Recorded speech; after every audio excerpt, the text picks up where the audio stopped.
Sure.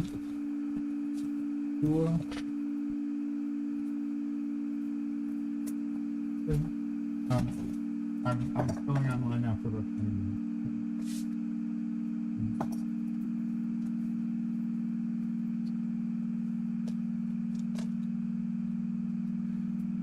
Hello, hi.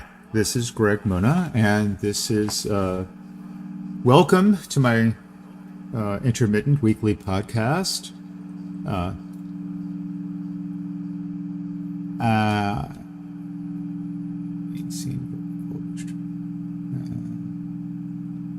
okay. Welcome. This is Greg Mona, aka Master Moo, welcoming you to our latest installment for Sunday, September 7th of Art is the Church of God, the Creator. We say it with a smile, but we say it. And anyway, this is Sunday, so this can be like our little bit of church. And anyway, what we're returning today to what we started in our last segment of our sort of walking through key concepts in Aristotle's Poetics, and so I'm sort of reading through sequential sections of Aristotle's Poetics with commentary, and what we're trying to do is to make connections between this sort of locus classicus of classical Greek and Roman pedagogical philosophy, I would say. And then, so we're trying to connect like the Old West to modern global society, and also with ideas of Eastern culture. So we're trying to bridge East, West, global North, global South, antiquity, classical, and modern. We're trying to make these connections. And in the previous episode, I was making some connections of Aristotle's Poetics to the poetic practice and the literature of Octavia Butler's Parable of the Sower. I gave a commentary on that. We'll return to Octavia Butler's Parable of the Sower in October, when there is another sort of live blogging plot development. But we're putting up. And now, today, I want to go to the next section, section 2 of Aristotle's Poetics, and connect it to my personal connection and inspiration from the great John Cage, the American composer, in commemoration of marking his birthday, which was September 5th. So just for those of you who are not familiar with the life and the work of John Cage, I'll just give a brief background information. John Cage lived from September 5th, 1912 to August 12th, 1992.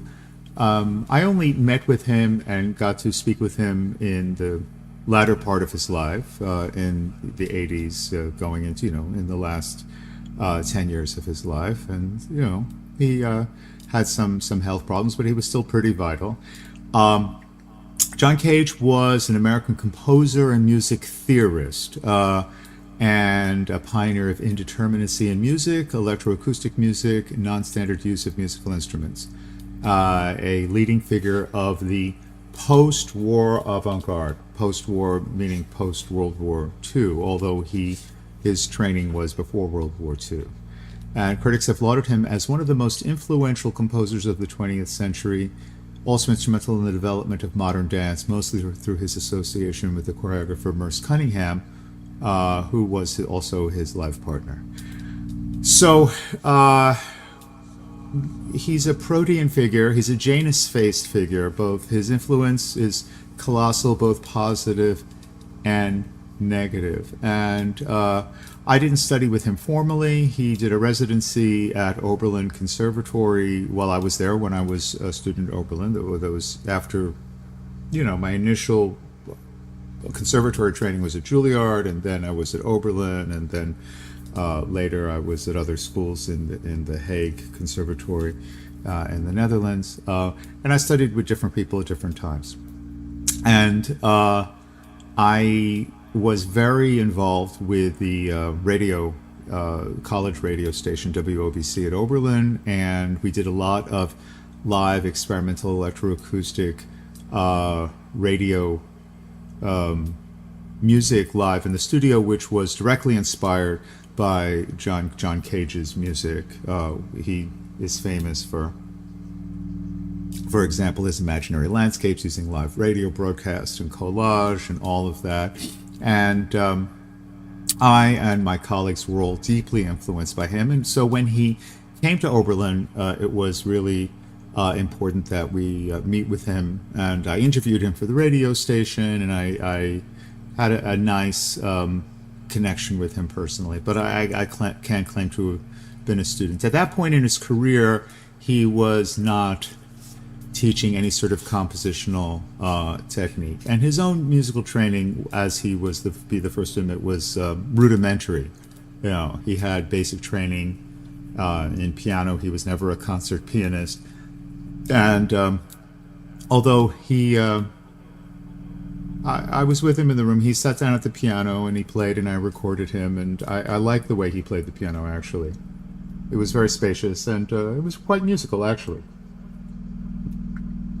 Reminiscent, perhaps, of the some of the playing of Morton Feldman. Yeah. Anyway, it was also extremely important to me. But we will dive deep into the great Morton Feldman's works, probably in February or March for our annual Mardi Gras, which will be the celebration of Morton.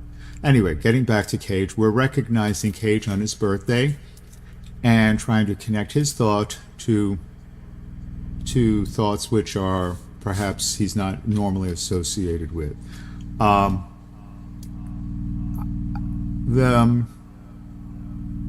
influence of Cage can be construed negatively, in the sense that indeterminacy kind of gave carte blanche for untrained people to claim themselves to be composers, or stuff like that. So you can say it opened up a Pandora's box of amateurism and kind of just dilettantism, which reached an apex in this sort of hippie freak out jam culture session and so on. But I think underneath all of it, he was a serious philosopher of sound. And this connects us back to the sonic philosophy, which goes all the way back in both classical Eastern and Western culture. And as I've said before, sort of the wellspring of this in the West is the musical philosophy of the Pythagoras and the Pythagorean school. To the extent that Pythagoras was an actual historical person, of course, we don't have any prima facie documents from anybody not named or signed Pythagoras. And what we have are teachings from the various schools that he established and his students and his descendants. So, there is a Pythagorean problem in the same sense that there is a Socratic problem. I mean, we have a lot of people knew Socrates and wrote about Socrates, but Socrates himself didn't leave any written works behind. So what we have are secondary sources rather than primary sources when it comes to Socrates, and we don't really have any primary sources from Pythagoras. We have secondary sources and commentary, and this is so what I'm giving is sort of commentary on top of commentary. But I am very firm in my conviction that we have been belaboring under basic misunderstandings of Pythagorean philosophy from the get-go. I've said that by the time Socrates does not discuss Pythagorean musical theory in any great detail, that we know of, but in the in Plato's dialogues, he goes into a lot of attention to the characteristics of the modes, the numerical ratios of the musical intervals in the modes, and what those mean. For, and then of course, in the next generation, Plato's moving on to Aristotle, and we will be looking at how Aristotle's ideas about music are significantly different from Plato. And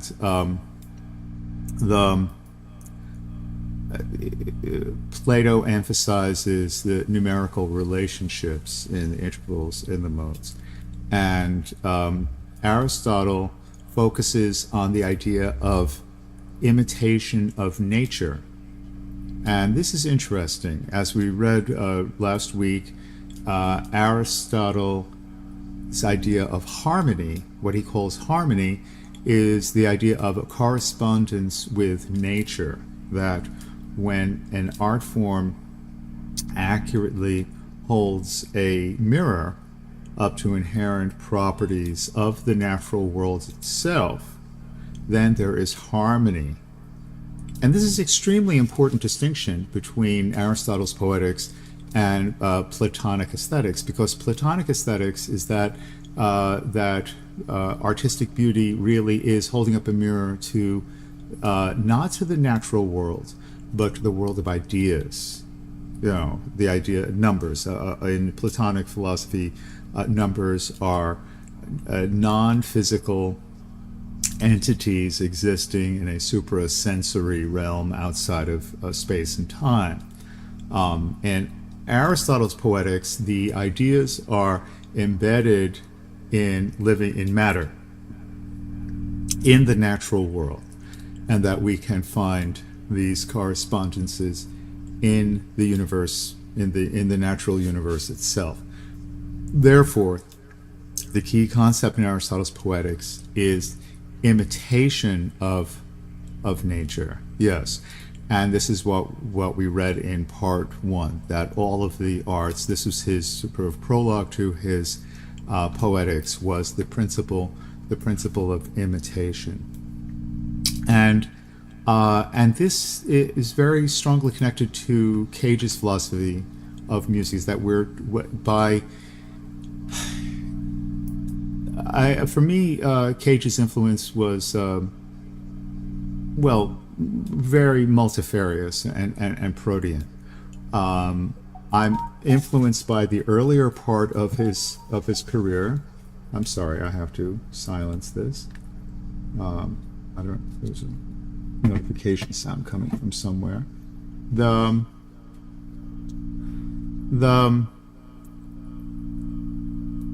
In terms of my direct musical practice, I've always been much more attached to the John Cage's music of the 1940s, which was notated, which was determinate, in which he was working with completely determinate rhythmic structures.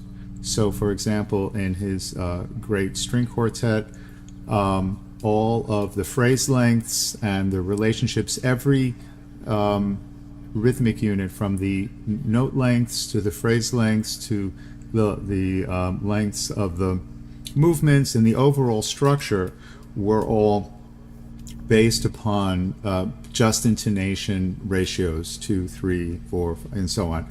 And this presupposes a completely steady underlying metronomic and unchanging sort of tactus, or basic beat. And I've talked before about the tactus and the importance of that for me, and how in my compositional practice the idea is to take an extremely small tactus, very, very small, measured on the millisecond level, and then to form whole number of groupings, which are actually very simple, but to vary those groupings in a way to create a fluid and breathing sense of rhythm. So, like what you're hearing in the background, sort of the ebbing and the flowing of these electronica pieces, is meant to sync with our natural sort of biorhythmic processes, but the idea is to create a surface texture in music which is fluid and which has qualities of ebb and flow, but which on the microscopic level, on the microcosmic level, is completely discrete and completely regular. Just changing on the more surface level of groupings. And I really got this idea from John Cage's rhythmic practice. And so that's extremely important to me. As a composer, strictly as a musician, his example got me to look at questions of rhythm seriously. And, rhythm was, there are two rhythmic schools of the 20th century. And there's in 20th century music, there's the Schoenbergian stream, which is all about pitch organization and harmony, and rhythm was deliberately sidelined. In the music of Schoenberg and his closest disciples, there's any sense of regular pulse is obliterated, unless you have the exception of a few very exceptional pieces by Weber, like in his piano variations, Opus 27, the faster passages, and those ones you can hear a fast underlying tactus, and you can audibly relate what you're hearing to that. But in general, the Schoenbergian and the 12-tone composers were following a late Romantic aesthetic in which there is no discernible downbeat or structural subdivision of rhythm. This has to do with the slowing down of harmonic movement in Wagner. I've talked before about the importance of the overwhelming world historical importance in the achievement of Wagner's Tristan and Isolde, and I suggest everyone go online to the WRTI and listen to the live recording of Tristan and Isolde that was recorded in Philadelphia last month. It's fantastic. I was there. Yannick Nizis, again, is a great conductor. He really brought it to life. But a successful performance of that, there's hardly any sense of regular rhythm at all, because it's all about withholding the cadence until the very final measures of a 4-hour composition. And of course, in common practice music, the prolongation of the dominant feeling always distorts the basic beat. That's why people love to sort of stretch out the dominant and to increase the tension before the final resolution, and that always distorts the underlying beat. And this is why in Western common practice music, which is based upon the cadential movement of 1 to 5 to 1, there's always distortion of the beat. There's always rubato, portamento, and these sorts of things. Portamento and pitch, rubato and rhythm, and so on, that affect our accurate rhythmic and pitch perception relationships. And to me, that's a real problem. The other rhythmic school of the 20th century was the Stravinskian school, which takes rhythm very seriously in terms of making interesting and fresh irregular groupings of a fast underlying beat. And this is extremely powerful. From the Rite of Spring, the rhythmic innovations in starting with Stravinsky's Petrushka, but especially in the incredible The Rite of Spring, which we'll probably need to review. And then coming out from that, Stravinsky's rhythmic sense really is, I think, leads to Cage's sort of philosophy of rhythm that we see in his early notated works. And not his earliest works, not his works of the 1930s. I'm talking about his first mature works, his works of the 1940s, like the string quartet. And the sonatas and interludes for a prepared piano. To me, the most important thing about the sonatas and interludes is not their percussive sound, soundbox sound. I mean, the mixture of African and gamelan and Indonesian influences in the music. To me, that's just it's fun. Timbral variety is nice. I mean, the exotica. But to me, what's actually interesting, compositionally interesting about the sonatas and trilogies for prepared piano are the rhythmic relationships. Which are get to be quite sophisticated. But I do think that Cage, when he started getting into fractional relationships, and when he started moving away from whole number and just intonational ratios, I think the rhythmic integrity starts to break down. We can infer irrational and non-whole number, non-integer relationships perceptually, like in Fibonaccian sequences, Bernoullian sequences, and stuff like that. In other words, we're able to intuitively sense them, but we can't really process them musically, because musically we're stuck on some level with counting. But we have counting on different levels. We have sort of like rhythmic counting, metronomic counting, and then we also have the spectral frequency counting when we hear frequencies, and that's the type of counting that matters. I believe it was Leibniz who said that music is the unconscious pleasure of counting. I'm paraphrasing. We'll come back to that. That we experience numerical ratio unconsciously, and when we recognize those ratios unconsciously, we experience emotions of joy, of upliftedness, of a sense of elation. So the joy of music is that sense that we are in the presence, that we recognize the underlying ratio, even if we're not completely consciously aware of it. That's the first part of Cage's contribution that I want to recognize. The second part of Cage's contribution that I want to recognize was his interest in the way he expanded his basic orientation in the Schoenbergian. His first musical practice of the 1930s was bringing together the American sonic experimentalism of and the collage sensibility of Ives and Henry Cowell, and these sort of American mavericks, with the full chromaticism, this sort of structured chromaticism of Schoenberg. And he studied with both, with Cowell and with Schoenberg, and with Schoenberg's disciples in Los Angeles. So his initial training and orientation was very much in Western post-romantic modernism of the 1930s. But from there, he opened his mind to Asian philosophy and culture, starting in the 1940s. And this opened him up to the idea of integrating a contemplative practice into music, of making music a type of meditative contemplative sonic practice.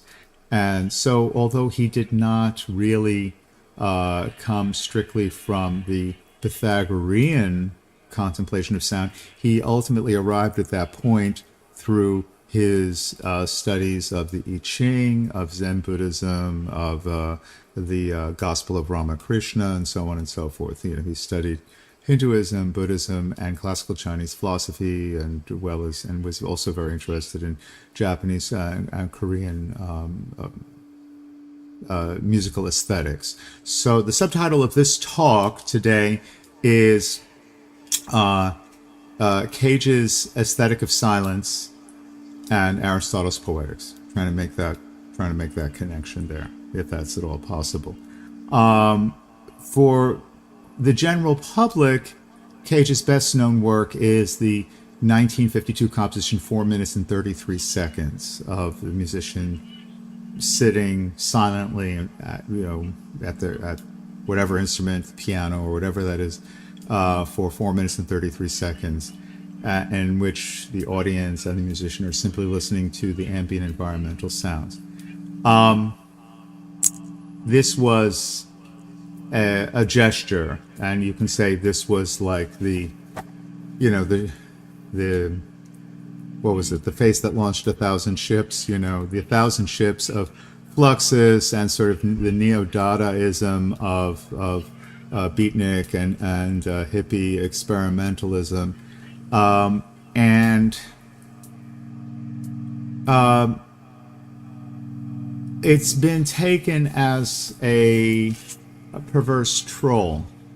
It's been interpreted as simply as a kind of a juvenile prank, and that people seem to celebrate the idea that you can get away with nothing and calling it art. And this is a real problem. That was not Cage's intention. I discussed it with him. I mean, he said that he really wanted people to sit up with good posture and to really focus on their hearing and to really listen and to really experience silence as the container around sounds. And in order to create, this relates to his concern for rhythmic structure. You can't have rhythm without silence, because otherwise you just have a continuous tone. You simply have an unvarying drone, which the brain rejects as soon as there's no variation, the brain rejects it and shuts down. And for those of you who hear my own music as just a drone, you will reject it and shut down. If you listen carefully to my music, you'll notice that each sound alternates with periods of silence, and then those periods of silence create specific notes that have a beginning, middle, and end, and they relate to other notes that have beginning, middle, and end, and then that creates rhythmic structure.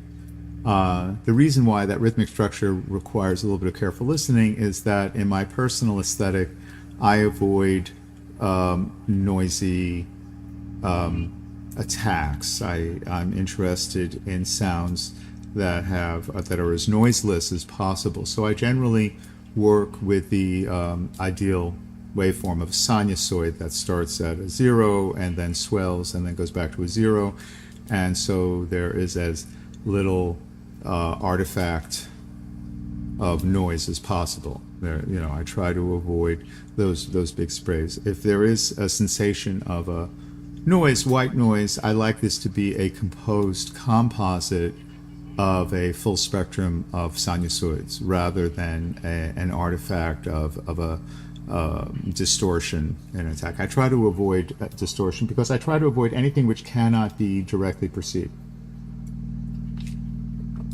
So, in my own compositional practice is completely determinate, and you would say that this is the absolute opposite of Cage's post-World War II aesthetic, which is all about indeterminacy and chance. And on a methodological basis, this is true. But what they share in common is the idea of the contemplation of sound, the contemplation of silence, and getting back to Aristotle, the imitation of nature, of composing structures and sound which allow us to directly reflect what's going on inside of our own breathing, inside of our own neurological functioning, inside of our own perceptions, and to hear the sounds around us as pitch, as rhythm, as harmony, as counterpoint, so that our whole experience of sound as we go through our days is continuously musical. This is the idea. And we can do this by developing our attention. So the criticism is often made at Cage that he did not really have any deep understanding, that his relationship of Zen and Buddhist practice was superficial and kind of trollish, and dilettantish, and that's certainly true for anyone who doesn't grow up in the culture. But his influence is still incredibly important. So both of these aspects of Cage are important to me.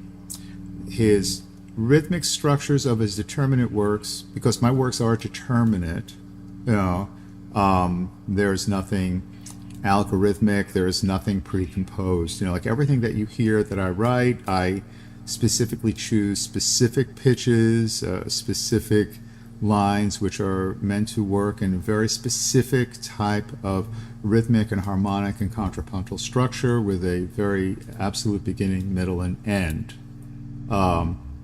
And in that sense, I'm much more connected to this tradition of Western music, and my other teachers like Milton Babbitt and so on, right?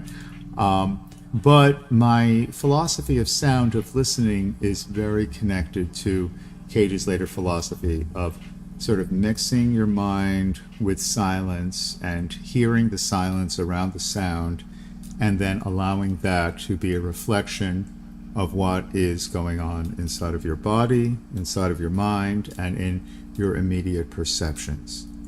Okay, so actually I wanted to read a little bit of the words of John Cage, and I wanted to read a couple of segments from his book Silence, which was published by Wesleyan University, and the first printing was 1973. I have a copy of the fourth printing from 1979, and this was kind of a Bible for me, I think, going into developing my own aesthetics.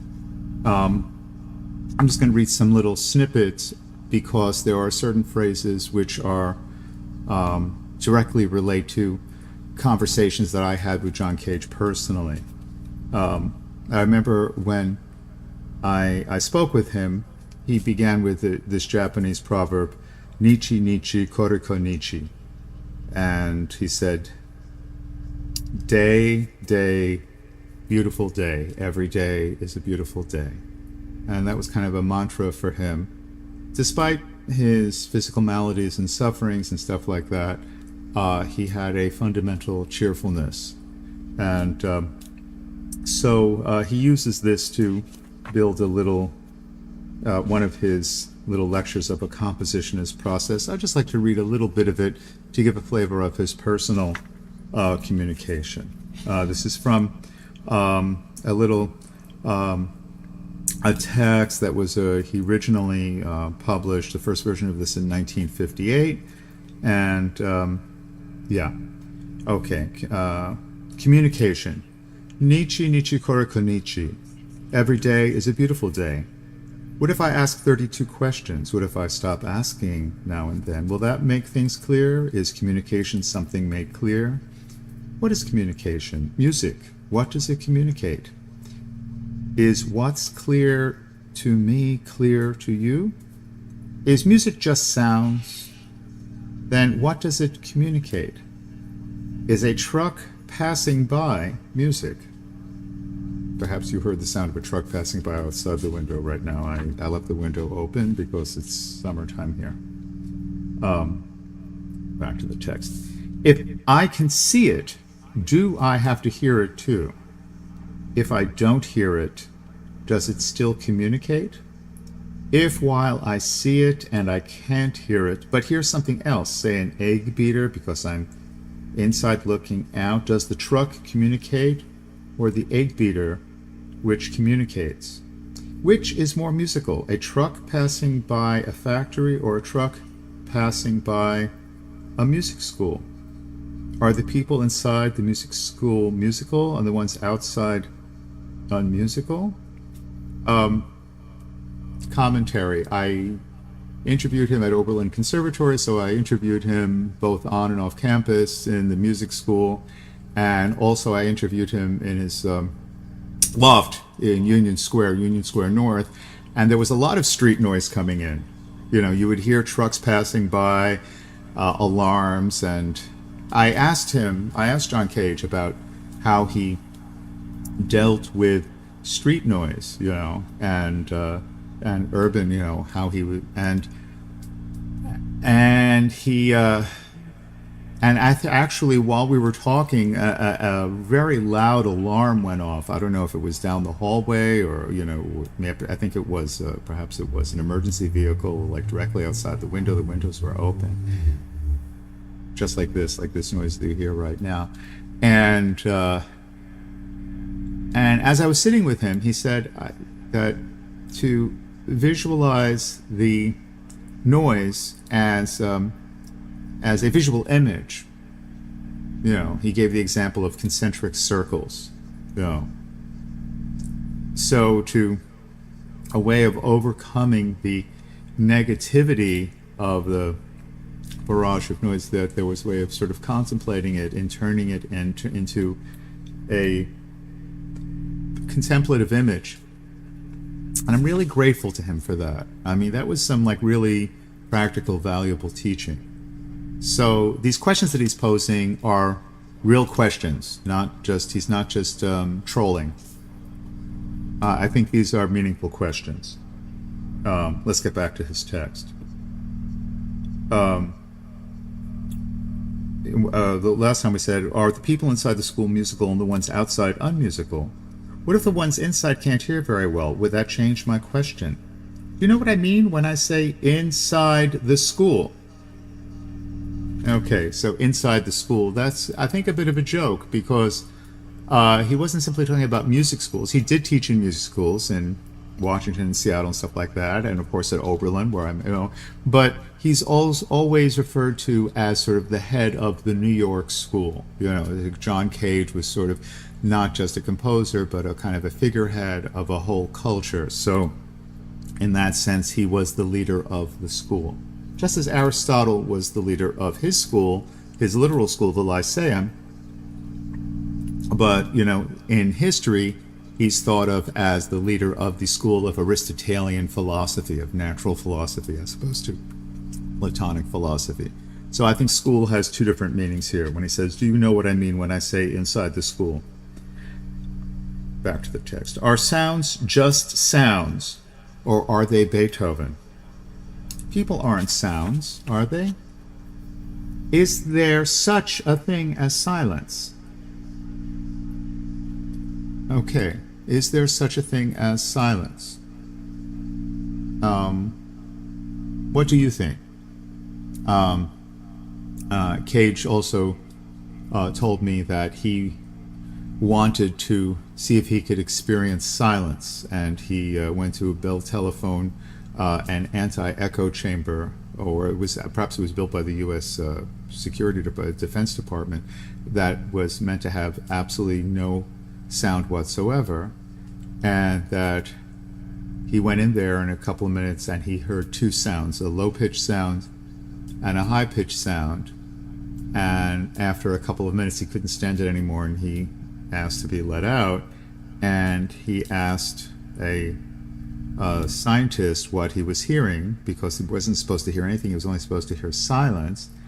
And the two sounds were, the high-pitched sound was the sound of his the brain functioning, of the neurological sound, and the low-pitch function was the metabolic, the sound of the heart and the circulation.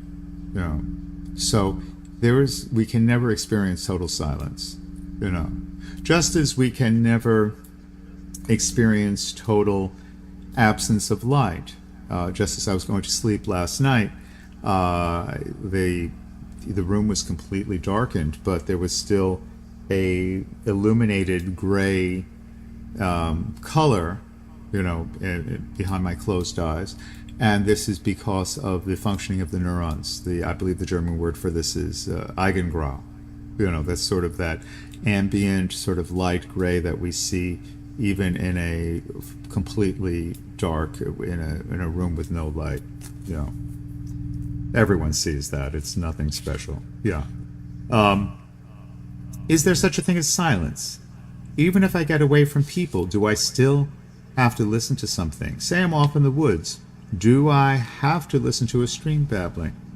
Is there always something to hear, never any peace and quiet? Cage loved spending time in the woods and by babbling brooks and stuff like that. He spent most of his time, as much as he could, out in the countryside, and he was an expert in flora and fauna, and he was able to identify thousands of mushrooms. He was an avid mushroomer, and so that was a real part of his practice, was his connection to the natural world, despite the fact that I only met him in urban contexts. And I think that's a really important thing about him. Back to the text. If my head is full of harmony, melody, and rhythm, what happens to me when the telephone rings? To my peace and quiet, I mean. And if it was European harmony, melody, and rhythm in my head, what has happened to the history of, say, Javanese music with respect, that is to say, to my head? Are we getting anywhere asking questions? Where are we going? Is this the 28th question? Are there any important questions? How do you need to cautiously proceed in dualistic terms? Do I have 2 more questions? And now, do I have none? Now that I've asked 32 questions, can I ask 44 more? I can, but may I? Why must I go on asking questions? Is there any reason in asking why? Would I ask why if questions were not words, but were sounds? If words are sounds, are they musical, or are they just noises? If sounds are noises, but not words, are they meaningful? Are they musical? This is important. We communicate in words. Words have the components of music. They have pitch, they have rhythm, they have contour, and but we do not process words musically, because the part of our brain that it goes to is symbolic. We interpret words symbolically, not musically. Musically, we listen for ratio, we listen for intervals, and so on, right? So if you are in a sufficiently contemplative headspace, you could even listen to the possibly tiresome or annoying sound of my voice, but you could hear it musically. But by using semantic organization, we're actually directing the sounds of the words to a symbolic encoding part of our brain, so that we can make symbolic sense of the sounds. So I think that's very important. And of course, there's a whole school of text sound composition that uses words as musical sounds. Famous examples, the tape loop pieces of Steve Reich. Steve Reich throughout his whole career has used speech melody. The idea of the inherent musicality of speech patterns, of course, goes as a noble history going all the way back. We can look at the sort of recitative settings of Mussorgsky and Debussy, and then we can, of the Slavic and French composers, and going back to Renaissance text setting, and then ultimately going back to the text setting of plain chant at the very beginning of Western musical history. And of course, there were rules for the sonicization of the ancient Greek language. As we know, ancient Greek was, like classical Chinese, a highly tonal language in which there were specific musical tones. So classical Greek was recited in a way that would sound impossibly musicalized to us if we were to be put in a time capsule back to the times of, Democritus and Thucydides and Euripides. Anyway, let's get back to John Cage's text here. If words are sounds, are they musical? They're just noises. If sounds are noises but not words, are they meaningful? Are they musical? Say there are 2 sounds and 2 people, and one of each is beautiful. Is there between all 4 any communication? And if there are rules, who made them, I ask you? Does it begin somewhere, and if so, where does it stop? What will happen to me or to you if we have to be somewhere where beauty isn't? I ask you sometime too. Sounds happening in time. what will happen to our experience of hearing? Yours, mine, our ears, hearing. What will happen if sounds being beautiful stop sometime, and the only sounds to hear are not beautiful to hear, but are ugly? What will happen to us? Would we ever be able to get so that we thought the ugly sounds were beautiful? If we drop beauty, what have we got? Have we got truth? Have we got religion? Do we have a mythology? Would we know what to do with one if we had one? Have we got a way to make money? And if money is made, will it be spent on music? Okay, important questions here. It takes money to make music. And how do we deal with ugly sounds? The sounds of alarms, the sounds of trucks, street noises, right? Then he gives a specific example from his time from 1958.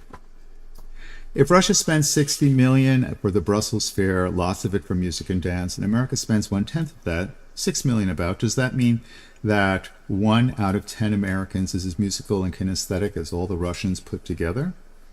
It's very important to pay attention to the fact that during the Cold War, governments spent a lot of money on supporting experimental music and art, and the Congress for International Art Equality and stuff like that. The International Congress of Freedom, right, was funded by the CIA, and that supported a lot of the work of the composers of that generation. Cage, Babbitt, all of them, David Tudor, they made a lot of resources available. That's a great thing.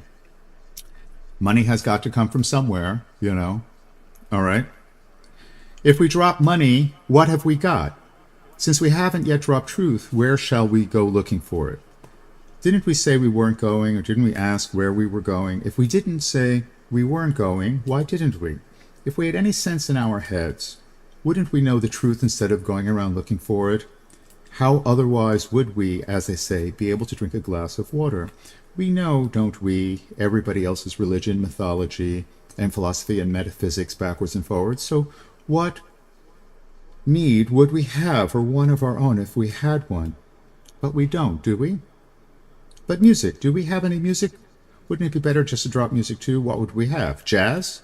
What's left? What do you mean to say it's purposeless play? Isn't that what it is when you get up and hear the first sound of each day?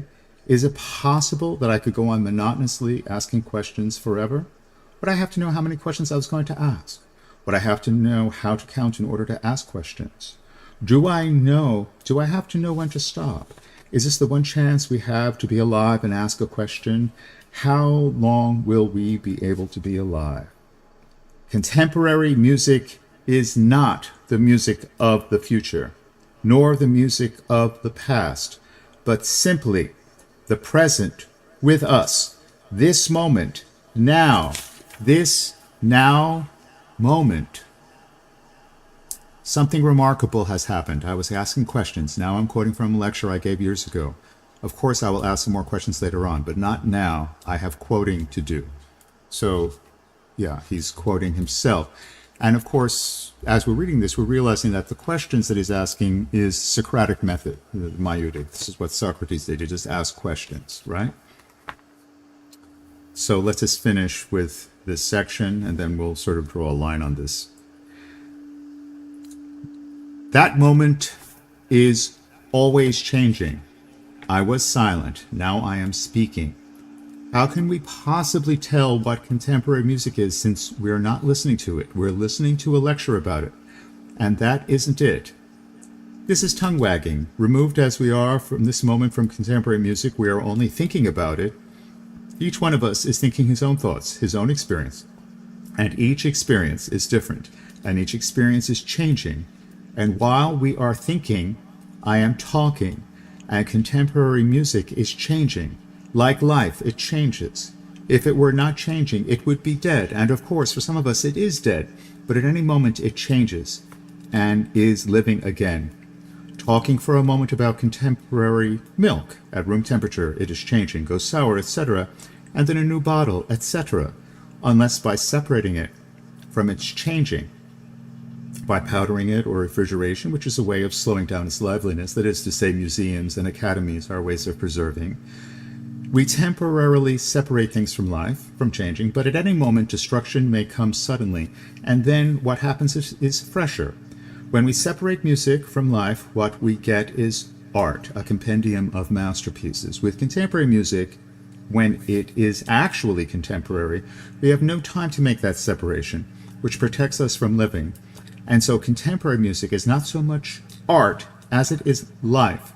And anyone making it no sooner finishes one of it than it begins making another, just as people keep on washing dishes, brushing their teeth, getting sleepy, and so on. Very frequently, no one knows that contemporary music is or could be art.